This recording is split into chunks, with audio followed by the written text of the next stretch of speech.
Hello, this is Tim Willis, and welcome to Creating with Click Designs here in the Ghettowood Studios. And I know I sound like Deputy Dog, but I just have to work with that. And today we're going to have a tutorial on one of the not so sexy aspects of working with Click Design, but an important one nonetheless. We're going to be talking about resizing cabinets and resizing elements on the cabinets without them losing their ratio or getting scattered all over the cabinets. As I said, it's not the most sexy thing, but it's a pretty important thing, and it will make your life a lot easier when working with Click Design. So with that, we're going to move to the tutorial.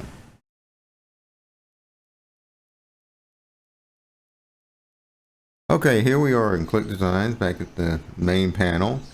And what we're going to do is pick out something that we can use today. So let's go ahead. I'm going to just go ahead and click on the upper right hand corner. Of course, you notice it says Groove Designer Pro instead of Click Designs. That's because when I purchased this almost a year ago, it was white labeled under that name. But what you will get if you purchase Click Designs is, aside from that, going to be exactly the same. So let's go ahead and we're going to pick out a logo, and we really don't care too much which one it is, but we just want one that has a couple of different elements going on with it.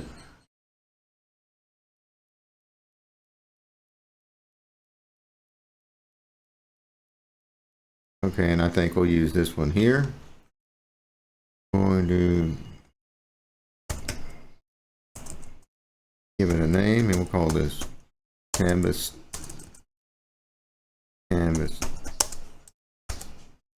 Test 39, just because we have to give it some sort of name.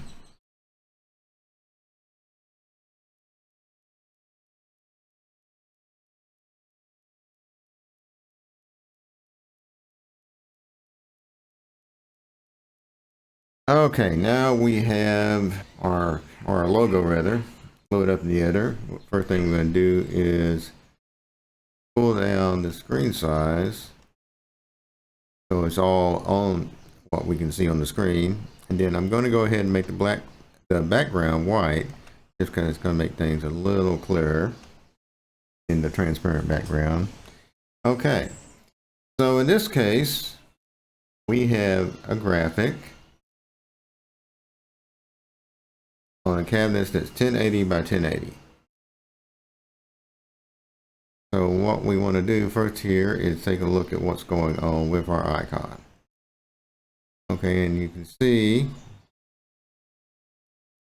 already moving around a little bit, you can see when we have an icon like this in Click Designs, we have a whole bunch of elements that we can play with here. And that's just what each one of these slots like this is corresponding to something on the graphic. In this case, it doesn't give us color, but we can change the colors. I'm kind of not sure how they do it like this. Not every icon is like that. We've got the cabinets. It's 1080 by 1080 right now. We've got our graphic itself, which, as you can see over here in the icon settings, has adjustments you can make to the color or the transparency. And then we have our text, which is actually two different text boxes that have the same color but different sizes and different scripts. Okay, so our problem is, in our case, let's say we want to use this icon as something that we're going to put on a header. We're not going to want it to be that big, and we want to make it smaller, which that's no problem, because as you see in Click Designs, you have your handles where you can move things horizontally, squeeze things horizontally, vertically, or use it diagonally to resize the whole thing. But if we resize the whole thing on the icon, it's not going to resize our two text boxes down here. And we want to, in this case, have the whole thing resize. So how do we do that? So how we do that is we're going to choose one of our elements on the screen. We're going to go down to the bottom of our toolbox on the left hand side, we are going to choose select all.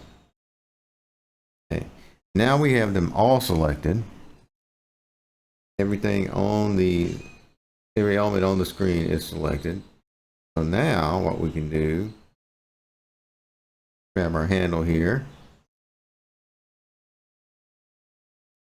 and squeeze it down, and we will just squeeze it down to that size right there. Now, because it's still, everything's still selected, we can also move it around. So we'll move it right into this corner here. Okay, so that still looks pretty good. It's still probably a little bigger than I would use for a header icon, but for the purpose of this demonstration, it's fine. And I don't want to get too small because I don't want it so small it's hard for people to see on this video. So that solves the one problem of size of icon. Now our other problem we have now is that the cabinets is way huge for what we've got on the screen, and what we got on the screen is off-centered. So how we solve that problem, we go back to our resize function, and right now we're 1080 by 1080. So I'm going to go ahead and change that 500 to start off with.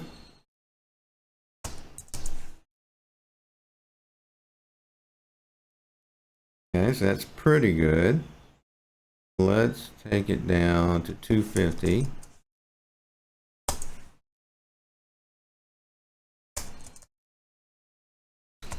And when you're doing this, it generally is just a matter of a little guesswork here. Now, as you see, we made it the cabinets a 250 by 250 pixel square, and it's cutting off some things now.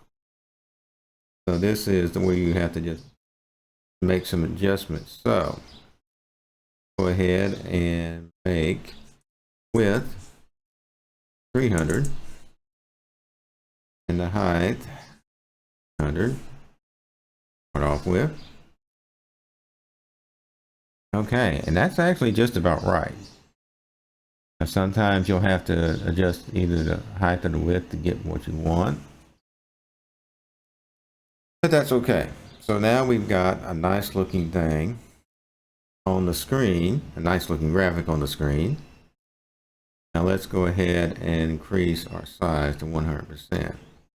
Now you see, when we increase the size to 100%, we're probably still bigger than what we would want on a website header.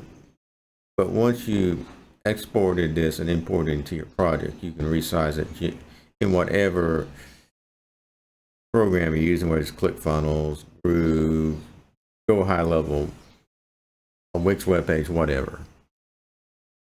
So that gets us what we want. Except for one thing, now we kind of have some choices here to make before we can go out. Now we can adjust the background color still. And so if we want to say a black background, we could do that. If we wanted a blue background of some sort, we could do that. Go ahead and put it back to white. So that's one thing we do. But the other thing is you may not want a white background. You may not want any kind of color background at all. So that's where we use our export function here. And it gives us a couple different choices. We can download this as a PNG, a JPEG, a web page, or a PDF. In our case, we don't care about the web page or the PDF, but we do want to download it as a PNG, which will remove the white color and leave a transparent background. And what I generally do, and it's just my practice, is I export something, I will export it as both the PNG and a JPEG. That way I have both of them. Now you can also do this from the front panel on Quick Design, but I generally do it here, and that's just the way I do it. So I'm going to go ahead and do that right now. Export it on as a JPEG, PNG, and we want as a JPEG. All right, so those are there. Now I'm going to go ahead and save the logo.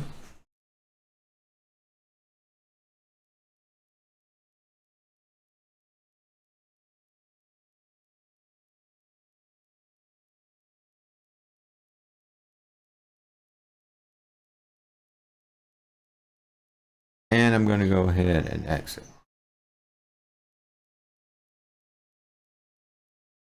Now right now those two versions I downloaded are in my downloads folder on my computer. But I'm going to show you what else we have here. Is we go back to main screen, we want to go to My Designs. And under My Designs, so everything we have created. And so you can see the most recent creation is what we just did. The other way you can export is to click on these three dots here and choose to download. Choose to download. It's going to give us by default as a PNG. You can have three sizes here. So the original is 1000 by 1000. The medium is 500 by 500, and the small size is 250 by 250. And you can select your DPI, or you can change it from the default PNG that it's set to and download as, of course, a JPEG, a web page, or a PDF. I just out of habit don't generally do this. I generally do it from the editor. And if you want to go back into the editor and load up the design again, just click on edit, and that will take you back to the editor. That's how you can resize the cabinets and resize anything that's on the screen of your cabinets without having things get. So as you see, this is how we can use the select all feature, so we can easily resize either the cabinets or the elements on the cabinets and move them around without losing our orientation and keeping the ratio of the elements the same. So that's, not the most exciting thing, but it's one of the useful things that will save you a lot of headache when you resize things. Otherwise, you're going to have to be resizing. In this case, we'd have to resize 3 different things. But since we didn't do that, and we did it the way we did it, we now have what we were looking for. So that is going to be our tutorial for the day. This is Tim Willis with Creating for Click Designs. And if you're interested in getting Click Designs, there's a link below in the description. Other than that, I hope you have a good day, and like and subscribe, and we will be producing more videos very soon. Bye.